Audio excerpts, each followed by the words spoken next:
Hi guys, my name is Akshay and I am a manifestation coach.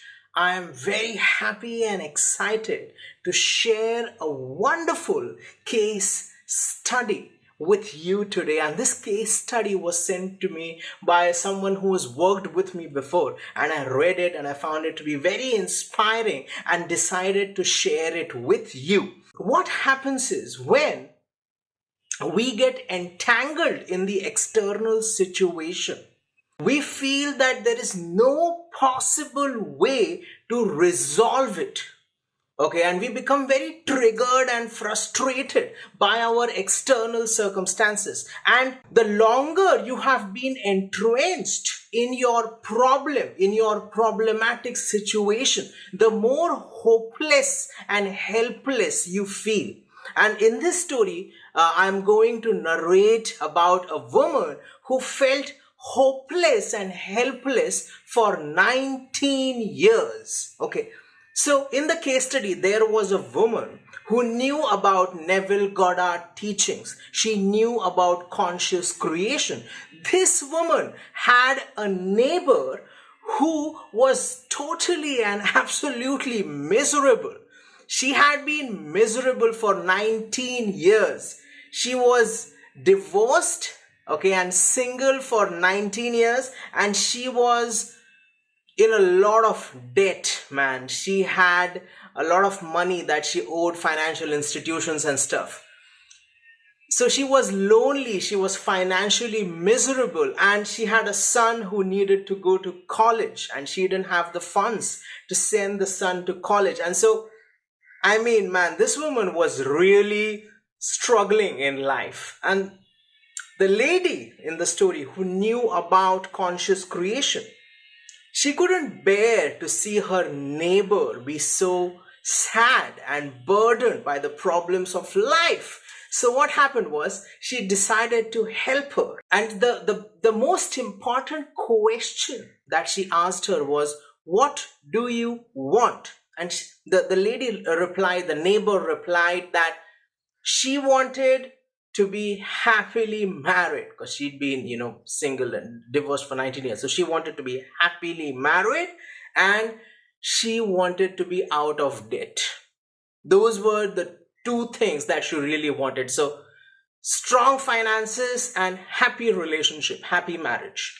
And this woman decided to help her. So every evening she used to go to her and she used to ask her to list the qualities that she wanted in her man. They wanted him to be kind, considerate, loving, affectionate, generous, possibly good looking, and so on, right?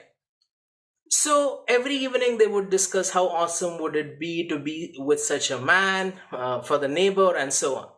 And the lady asked her neighbor, "Can you feel the embrace of such a man? Can you feel the embrace of such a man?" And the neighbor said that yes, it's possible. She can feel it. She did not believe it. Can she just consider that possibility? And the neighbor said, yes, I can consider that possibility, that I am being embraced by the man of my dreams who's good looking, kind, generous, supportive, considerate, loving, and so on.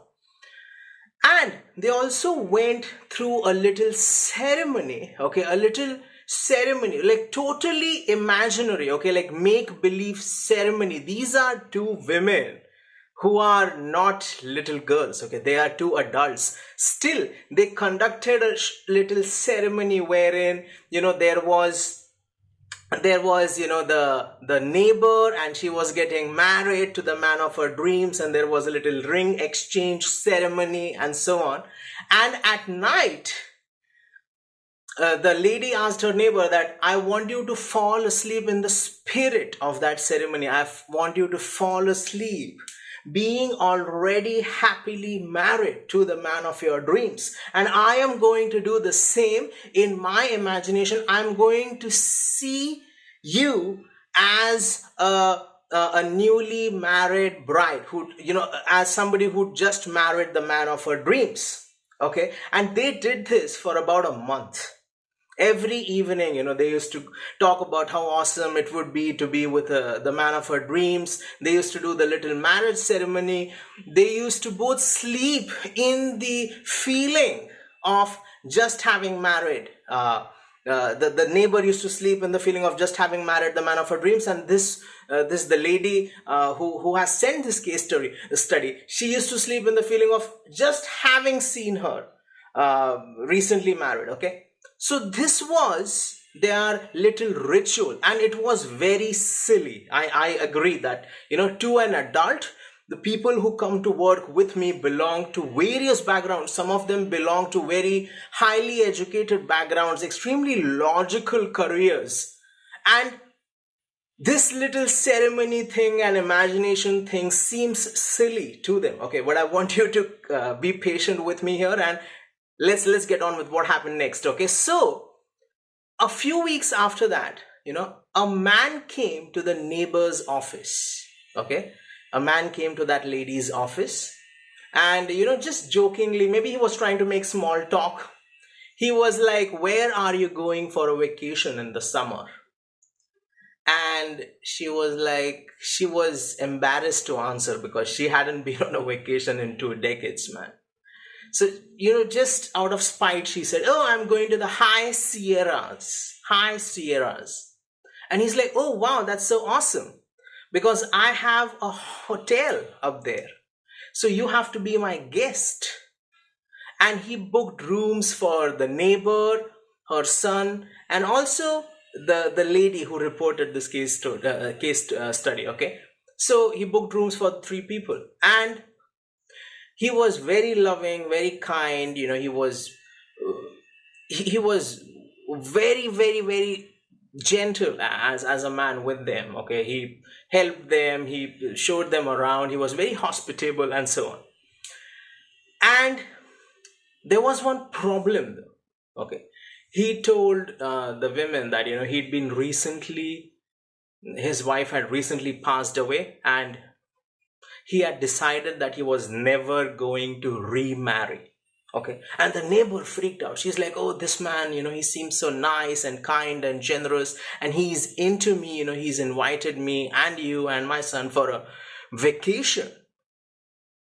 Okay, but he's saying that he cannot marry me." So, and he seems very adamant, very stubborn, and he's decided that he's not going to remarry ever again. And the lady, the one who knew about conscious creation, told her neighbor, "We already decided that you are happily married. So what this man is saying is not important. It doesn't matter how stubborn his decision may be, or how adamant he is. It doesn't matter, because you are already happily married. So what other people are saying is not important." And what happened was, the man married the woman, and the case study was reported 2 years after the marriage.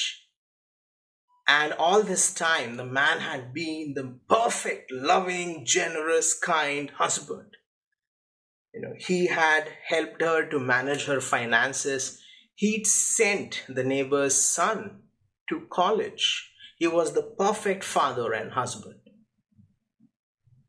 Okay, so what can we learn from this success story, from this case study? That it doesn't matter how bad your problem is, how impossible or intimidating you feel your circumstances are. Your job is not to tangle with the circumstances. Your job is not to deal with them. It's not your job to resolve the issue. If you knew how to do it, you would have done it. Your job is to go within you and imagine and enjoy the end result that you want to manifest. And you have to imagine and enjoy it persistently to the point of satisfaction. And persistence doesn't mean you have to fight against your circumstances and negative thoughts. No, persistence means enjoying the state of the wish fulfilled to the point of satisfaction. That is all you have to do. It is not your job to tangle with the circumstances. We withdraw attention from negative circumstances. We withdraw attention from negative thoughts, feelings, and all that nonsense. And we place it upon what we want to create. And we imagine and enjoy. We fall asleep in that spirit, or relax and imagine and enjoy, so that, because relaxation is the gateway to the subconscious mind. That is manifestation. And this is very easy to do. This is not difficult. And if you want guidance on how to do this, you can get in touch with me for a one-on-one call. This is not difficult. This is easy. You feel that this is difficult because you are entrenched, you are ensnared by the negative reaction you have to your circumstances. But it's really easy to focus your attention on what you want and feel good about it. And that is the secret to conscious creation. And in the same case study, there were some mentions about the story of Jesus and Barabbas. So Jesus and Barabbas, they were both imprisoned. Okay. And Barabbas was a robber. And it was the time of the year when it was customary to release, somebody who had been imprisoned. And so the people, they decided that release Barabbas and crucify Jesus. And that's what happened. And Barabbas the robber, okay, as Neville Goddard said, is a state of mind, is a state of consciousness. The thoughts that are robbing you of your peace of mind, of your manifestation, that are not letting you live in the state of the wish fulfilled, they are robbing you. That negative state wherein you're spiraling like crazy is Barabbas. And Jesus, according to Neville Goddard, the way he explained it means your divine imagination, which is the only creative power in the universe. So crucify means to tie to a cross, comes from the Latin root crucifere. That's what I have found out. Okay, that's what I've read up. Crucifere, I'm not an expert in Latin, which means to tie to a cross, which means to affix. So your divine imagination, your manifestation, what you want to manifest, you need to affix that in your mind and release the robbers, which means the negative thoughts that are robbing you of this manifestation. You have to release the robber and crucify your divine imagination, affix your divine imagination. And both of them don't represent good people and bad people. They represent states of mind. They represent your mood, your imagination, what you are choosing to focus upon. So are you choosing to focus upon the negative thoughts, negative feelings, negative emotions spiraling like crazy? Or do you choose to focus upon your manifestation and enjoy and embody that state? That is your choice. Okay, I hope that you derived some value from this case study.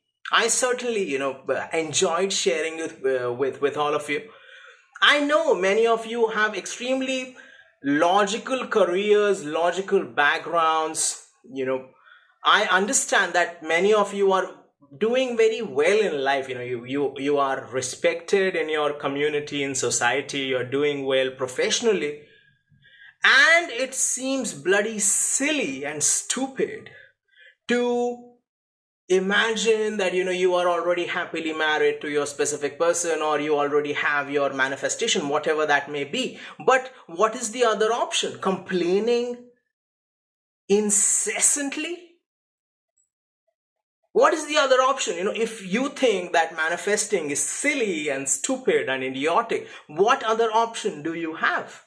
Complain about how life sucks and how relationships are, men are evil?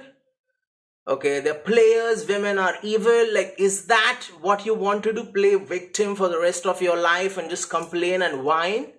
Because that's the only other option. So I suggest that you give it a chance. Give yourself a chance. Decide whose team you are on. Team, like, I want to get my manifestation, or team, my circumstances are too powerful. And if you choose the team, my circumstances are too powerful, then I suggest you stop. Even like watching manifestation videos, because I respect your choice, but you can't be dangling in between. One day you're like, oh, I wish I could get it. Next day you're like, my circumstances are powerful. This emotional yo-yoing is not good for you. It's not good for your health. One day you're like, oh, I want him or her or whatever. Next day you're like, oh, I think this doesn't work. I think the statistics and analytics indicate that it's there is not a high probability, and so on. So anyways, you've watched the video. I hope you derived some value from this interaction. I hope you learned something. I hope you were inspired by it. I hope at least that it helps you to take your focus away from the circumstances that seem overwhelming and intimidating, and place it upon the thing that you really want to imagine, so that you can imagine and enjoy it. Your circumstances may be stubborn. The woman in the story, she was divorced and miserable for 19 years, 2 decades. So this works for stubborn scenarios as well.